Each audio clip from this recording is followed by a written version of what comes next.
งียบสงบสงัดอย่างเงี้ยมีประโยชน์อย่างยิ่งในการประพฤติปฏิบัติธรรมมันคือเขาไม่ใจกับธรรมเนี่ยมันเป็นหนึ่งเดียวกันคือใจเป็นธรรมที่ไม่ปรุงแต่งเข้าถึงธรรมที่ไม่ปรุงแต่งว่างจากความกิเลสตัณหาความทุกข์ความเดือดร้อนในใจแล้วก็ญาณตามหลังธรรมญาณคือความรู้แจ้งออกมาจากธรรมชาติรู้แจ้งออกมาจากใจที่บริสุทธิ์ที่ไม่มีอวิชชากิเลสตัณหาอุปาทานว่าไม่ยึดมั่นถือมั่นอะไรทุกปัจจุบันไม่ว่ากระทบต่างตาหูจมูกลิ้นกายใจก็รู้แก่ใจว่าไม่มีผู้ยึดมั่นถือมั่นใดๆเลยคือไม่มีผู้ยึดไม่มีผู้อยากไม่มีผู้เข้าไปเป็นเจ้าของ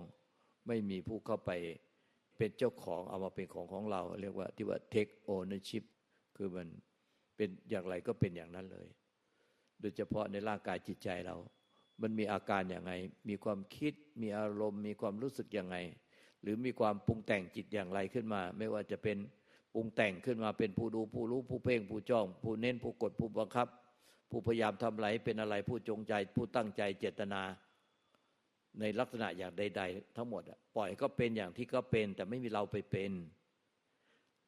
ไม่ว่าจะมีพฤติกรรมในจิตขึ้นมาอย่างไรก็ตามไม่ว่าจะมีลักษณะอย่างใดอาการนั้นจะถูกใจไม่ถูกใจจะเป็นสุขเวทนาทุกเวทนาหรือเป็นกลางๆไม่ว่าจะถูกใจไม่ถูกใจเป็นบุญเป็นบาปเป็นกุศลอกุศลเป็นกิเลสตัณหาใดๆก็ตามปล่อยเขาเกิดเองดับเองเกิดเองดับเองไม่ใช่เราเป็นคนทำเกิดและไม่ใช่เราไปไล่ดับเขาไม่เข้าไปจัดการแทรกแซงดิ้นรนผลักไสกดข่มบังคับเขาปล่อยให้เขาเป็นอย่างที่เขาเป็นมันเป็นยังไงก็เป็นอย่างนั้นแหละในร่างกายจิตใจเรากระทบยังไงก็กระทบอย่างนั้นแหละอย่าไปหนีเข้าไปหลบอยู่ในใจว่างอย่าหนีเข้าไปทำใจโปร่งๆโล่งๆสบายอย่าไปหนีเข้าไปอยู่กับใจนิ่งๆทำเป็นไม่คิดอะไรใจว่างๆไม่คิดอะไรอย่าทำอย่างนั้นเพราะว่าอย่างนั้นมันเป็นอวิชชากิเลสตัณหาอุปาทานมันไม่ได้สิ้นอวิชชากิเลสตัณหาอุปาทานความที่ปล่อยเขาเป็นอย่างไม่ใช่เราไปปล่อยมันเป็นธรรมชาติที่เขาต้องเป็นเช่นนั้นไม่ใช่เราเป็นคนไปปล่อยคือมันเป็นยังไงก็ต้องเป็นอย่างนั้นเนี่ยมันเป็นธรรมชาติเพราะมันมีเหตุปัจจัยให้เขาเกิดเขาก็ต้องเกิดเมื่อสิ้นเหตุปัจจัยเขาก็ดับไปของเขาเองเป็นธรรมดาเมื่อมีเหตุปัจจัยให้เขาเกิดสังขารทั้งมวลเนี่ยไม่ว่าจะถูกใจเราไม่ถูกใจเราเป็นบุญเป็นบาปกุศลอกุศลน่ะเป็นไปตามอนุสัยอวิชชานุสัยเป็นอาสวะที่ขึ้นมาจากอวิชชานุสัยที่เป็นกิเลสนอนเนื่องนอนอยู่ในจิตเดิมตั้งแต่ก่อนที่มาเข้าในร่างของขันธ์ห้านี้มารวมเป็นขันธ์ห้านี้แล้วดังนั้นเนี่ยมันก็ต้องปรุงขึ้นมาเพราะมันยังไม่ได้เป็นพระอรหันต์เลยเมื่อยังไม่ได้เป็นพระอรหันต์ก็ต้องปล่อยให้เขาเกิดขึ้นมาฟุ้งขึ้นมาอนุสัยอวิชชานุสัยที่มันอยู่ในนอนเนื่องอยู่ในจิตเนี่ยเป็นกิเลสที่นอนเนื่องอยู่ในจิตแล้วเป็นอาสวะเหมือนตะกอนนอนก้นตุ่มแล้วก็ถูกกระทบตาหูจมูกนิ้วกายใจก็เหมือนคนไปกวนน้ำให้ขุ่นแล้วก็น้ำนั้นก็เพิ่มขึ้นมาเป็นอาสวะเป็นกิเลสเป็นกิเลสขึ้นมาเป็นอาสวะเนี่ยแต่มันไม่ได้อย่างเป็นอาสวะอย่างรุนแรงมันก็เป็นอาสวะที่กระดุกกระดิกขึ้นมาในใจมันยังไม่ได้เป็นราคะโทสะโมหะเป็นไฟเผาใจให้เป็นความทุกข์เดือดร้อนคือถ้าไม่ได้อย่างใจทั้งรักทั้งความเกลียดชังความคับแค้นอยากให้เขาเป็นอย่างนั้นแล้วเขาไม่อยากเป็นอย่างที่ใจเราต้องการอยากให้เขาเป็นอย่างนี้เราไม่ได้เป็นอย่างที่ใจเราต้องการหรือในร่างกายจิตใจเราไม่อยากให้เป็นอย่างนี้เราอยากให้เป็นอย่างนั้นหรือไม่อยากให้เป็นอย่างนั้นอยากให้เป็นอย่างนี้แล้วมันไม่ได้อย่างใจเรามันรู้สึกว่ามันอึดอัดคับข้องอึดอัดคับข้องมันอกจะแตกแล้วมันก็ทุกข์ระทมน้อยใจครับแค้นใจอาฆาตพยาบาทผูกใจเจ็บกันน้อยใจกันด้วยความรักและความแค้นความเกลียดชังเนี่ยด้วยความหลงมันเป็นราคะโทสะโมหะความโลภความโกรธความหลงทิฏฐิมานะอวิชชาเนี่ยตัวเนี้ยมันก็จะก่อให้เกิดความทุกข์โทษภัยแต่ถ้าเรายังไม่ได้เป็นพระอรหันต์เนี่ยมันมาติดมากันแต่จิตเดิมแท้เนี่ยจิตเดิมเนี่ยก่อนที่จะมาเข้าอยู่ในร่างของ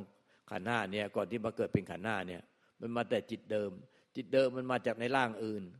ร่างไหนก็ไม่รู้เป็นสัตว์เดรัจฉานเปรตตุลกายสัตว์นรกเป็นส่วนใหญ่มันมาจากร่างเดิมแล้วก็น้อยนักมาจากเทพเทวดาเนี่ยหรือมาจากมนุษย์ก็น้อยนักมันก็มาเกิดมาตายแล้วก็มาเกิดในร่างเราเนี่ย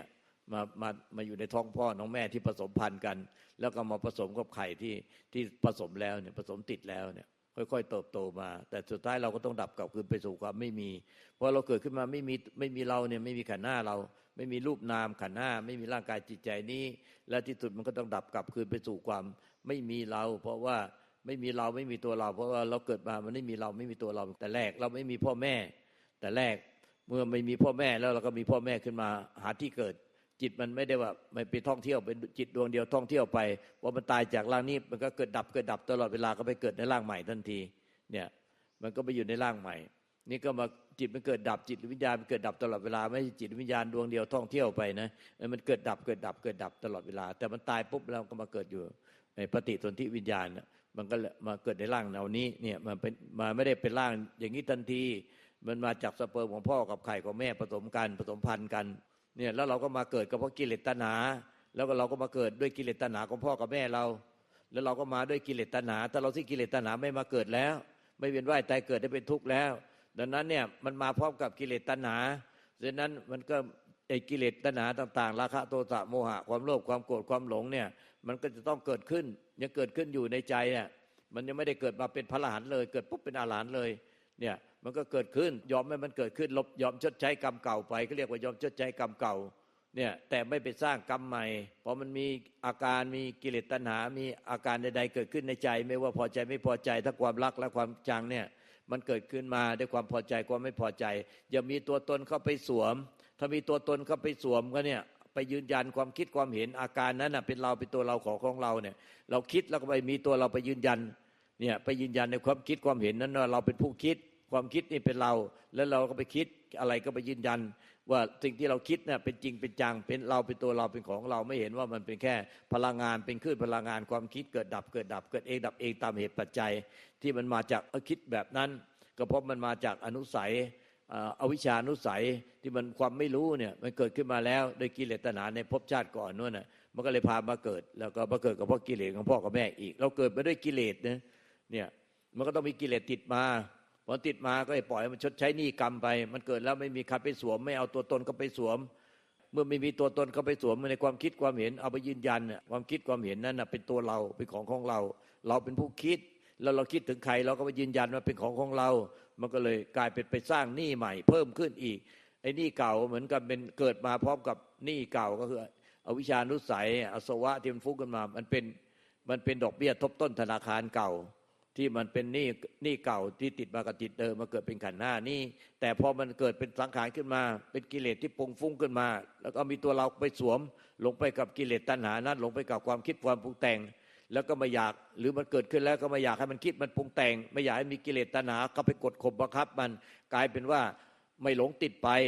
ไม่หลงไปทำตามใจตัวเองตามกิเลสตัณหาตัวเองก็เข้าไปกดข่มบังคับมันไม่มีไม่เป็นไม่เกิดให้มันว่างๆอันเนี้ยมันก็กลายเป็นสร้างหนี้ใหม่เป็นกลายเป็นเพิ่มเป็นดอกเบี้ยทบต้นธนาคารแทนที่จะไปตัดต้นใช้ดอกตัดต้นใช้ดอกคือมันอันไหนมันเกิดขึ้นมามันเป็นหนี้กรรมเก่าก็ตัดต้นใช้ดอกไม่ไปสวมมันไม่เอาตัวตนก็ไปสวมมันอีกเนี่ยไม่ไปทำตามใจมันอะไรเกิดขึ้นมาในใจแล้วไม่ไปตามใจมันไม่ไปตามใจกิเลสไม่ไปตามใจความคิดความปรุงแต่งแล้วไปกดข่มบังคับมันไม่ให้เกิดแทรกแซงมันให้มันหายไปแล้วก็หนีมันไปอยู่กับความนิ่งๆเฉยๆว่างๆเล่นโทรศัพท์มือถือทั้งวันเนี่ยหาอะไรทำทั้งวันให้มันอยู่ว่างๆไม่ให้คิดถึงมันไม่ให้คิดถึงเขาไม่ให้คิดถึงคนนี้ทำใจว่างๆอันเนี้ยมันเท่ากับไปสร้างหนี้เพิ่มคือไปสร้างดอกเบี้ยทบต้นธนาคารเพิ่มขึ้นแทนที่มันจะยอมชดใช้หนี้เก่ากรรมเก่าคืออันไหนมันเกิดแล้วก็ยอมชดใช้มันคือเกิดเองดับเองไม่ไปอะไรกับมันไม่ไปอะไรกับมันคือไม่หลงติดไปกับมันปล่อยให้เพลินใจติดไปกับมันไม่เข้าไปกดข่มบังคับแทรกแซงดิ้นรนผลักไสพยายามดับมันไม่หนีมันไปอยู่กับใจนิ่งๆว่างๆโปร่งโล่งเบาสบายไม่คิดอะไรทำเป็นโรคแกล้งทำเป็นโรคอัลไซเมอร์อย่าไปทำอย่างนั้นอย่างนี้มันไปสร้างเพิ่มไปสร้างไอ้ดอกเบี้ยทบต้นธนาคารมันทำให้ดำมืดหมองคล้ำมันเป็นภพอบายกลายเป็นมนุษย์แต่จิตใจมันสร้างภพอบายตลอดเวลาตายแล้วมันก็ต้องไปอบายอย่าคิดว่าจะไปสวรรค์ได้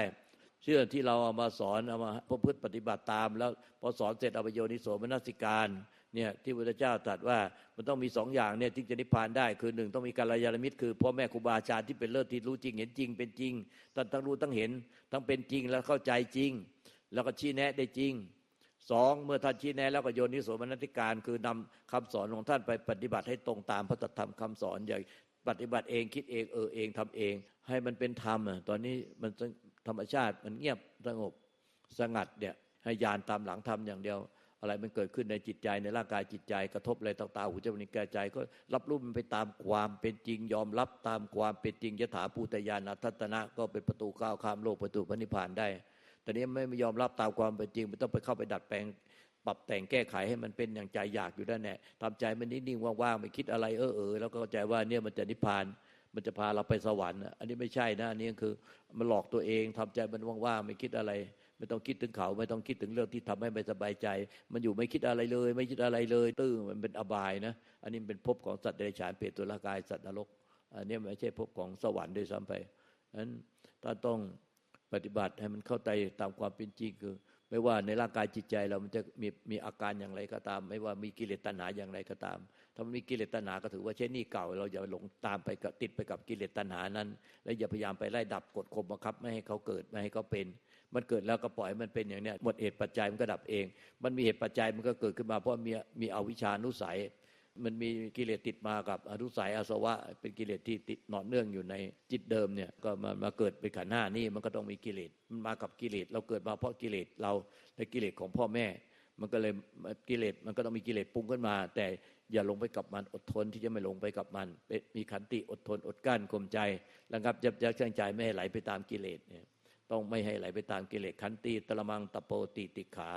ขันติเป็นตบะธรรมอันแผดเผากิเลสอย่างยิ่งขันติไม่ใช่ว่าขันแตกขันติไม่ใช่ว่าเอาตัวเราไปกดอึดไม่ให้อะไรเกิดขึ้นมาในใจตาเป่งแล้วก็จะพร้อมจะบวกพร้อมบวกตลอดต้องฝึกอย่างหนักไม่ได้ฝึกไปทำให้มันเป็น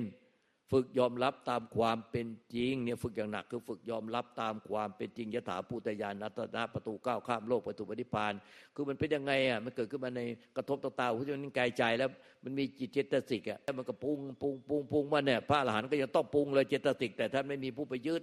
ปรุงแล้วไม่มีผู้ไปยึดเพราะว่าพระพุทธเจ้าก็ยังต้องมีขันธ์ห้าเนี่ยมันคือจิตเจตสิกเนี่ยวิญญาณขันธ์ทำงานร่วมกับเวทนาสัญญาสังขารเนี่ยเจตสิกเนี่ยเพราะฉะนั้นพุทธเจ้าก็ยังมีแต่ไม่มีผู้ยึดแค่นั้นแน่มันต่างกันเนี่ยนั้นเราก็ต้องฝึกไม่มีผู้ยึดแต่กระทบมันต้องมีการกระเทือนมีการกระเพื่อมเพราะว่ามันมีจิตเจตสิกอยู่พุทธเจ้าก็อย่ากระเทือนด้วยจิตเจตสิกไม่ใช่ว่าเจตสิกไม่ใช่ว่างกระทบแล้วว่างกระทบแล้วว่างกระทบแล้วเฉยกระทบแล้วไม่ใช่อย่างนั้นกระทบแล้วมีอาการสะเทือนของเจตสิกแต่ผู้เสวยไม่มีผู้เสวยมีคือผู้ตามใจกิเลสไม่มีผู้ไปกดข่มบังคับดิ้นรนผลักไสไม่ให้มันเกิดไม่ให้มันมีไม่ให้มันเป็นแล้วให้บังคับให้มันหายไปเดี๋ยวนี้เจ็ดโกรธก็หายเดี๋ยวนี้มันไม่หายทันทีอย่างเงี้ยก็มาโหมันคับแค้นมันอันนี้พระพุทธเจ้าพระอรหันต์ทั้งหลายท่านไม่ปฏิบัติแบบนี้ท่านปฏิบัติยถาภูตญาณทัตนะฝึกฝนตัวเองอย่างหนักคือให้ยถาภูตญาณทัตนะยอมรับตามความเป็นจริงอย่างที่รู้อย่างที่เห็นอย่างที่มันเป็นจึงเป็นที่มาของที่พระเจ้าตรัสกับพยะว่าเนี่ยสักแต่ว่าเห็นสักแต่ว่าได้ยินสักแต่ฟังเนี่ยรับทราบสักแต่ว่ารับทราบรู้แจ้งสักแต่ว่ารู้แจ้งเนี่ยจะไม่มีตัวตนของเธอในโลกนี้ไม่มีตัวตนเธอในอนาคตไม่มีตัวตนของเธอในท่ามกลางโลกทั้งสองเนี่ยนั่นแหละจะเป็นที่สุดแห่งทุกข์นี่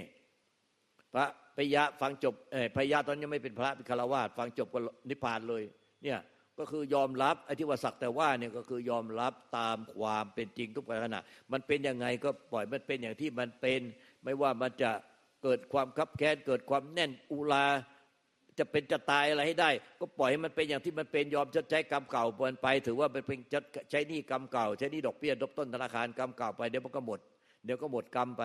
พอสิ้นอวิชชาก็หมดกรรมคืออวิชชาเป็นปัจจัยเกิดสังขารกรรมสังขารกรรมเป็นปัจจัยให้เกิดวิญญาณกรรมพอมันสิ้นอวิชชานุสัยแล้วเนี่ยมันมีญาณเกิดขึ้นเรียกว่าอาสวะขยะญาณมีญาณบัดนี้มีญาณเกิดขึ้นแล้วรู้ว่าเนี่ยอนุสัยอวิชชานุสัยอาสวะเนี่ยหมดสิ้นแล้วหมดอิทธิพลต่อใจแล้วแต่กว่าจะหมดอิทธิพลเนี่ยมันก็อดทนขันติตระมังตะโปติติขาเนี่ยขันติเป็นตบะธรรมอันแผดเผากิเลสอย่างยิ่งเพราะฉะนั้นอดทนอดกั้นข่มใจระงับยับยั้งทางใจไม่ให้ไหลไปตามกิเลสอดทนที่จะไม่เข้าไปกดข่มบังคับดิ้นรนผลักไสจัดการมันหรือว่าหนีอาการไปอยู่กับใจว่างโล่งโปร่งเบาสบายทำเป็นไม่คิดอะไรไม่มีอาการอะไรเลยว่างตลอดเวลาไอ้นี่มันซื่อบื้อ